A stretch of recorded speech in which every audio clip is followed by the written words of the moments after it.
நாங்க எல்லாரும் கடை திறப்பு விழாவுக்கு வர முடியாம போச்சு. நீ கண்மணி பேர்ல கடை ஆரம்பிச்சது எங்களுக்குலாம் ரொம்ப சந்தோஷம். என்னைக்குமே உனக்கு பக்க பலமா இந்த குடும்பம் உன் கூடவே நிக்கும்டா. நீ ஒண்ணு தனியாள்லாம் கிடையாது. நம்ம கிட்ட இப்போ 2 கடை அதிகமா வந்திருக்கு.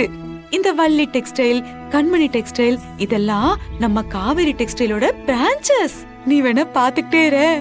உலகம் பூரா நம்ம கடை திறக்க போறோம். நிறைய கடை திறக்க போறோம். ராகவா, நம்ம கடை தனித்தனியா இருக்கலாம்டா. ஆனா குடும்பம் எப்பவுமே பிரியக்கூடாது. ஒன்னாதான் இருக்கணும். எந்த காரணத்து கொண்டோ நம்ம பிரிஞ்சிடக்கூடாது ராகவா. இது மட்டும்தான் என் வேண்டுதல். அண்ணனோட ஆசையும் அதுதான் ராகவா. நம்ம எல்லாம் எப்பவும் ஒன்னாவே இருக்கலாம்டா. இன்றே டவுன்லோட் செய்து உங்கள் ஃபேவரட் ஷோக்களை என்ஜாய் பண்ணுங்க.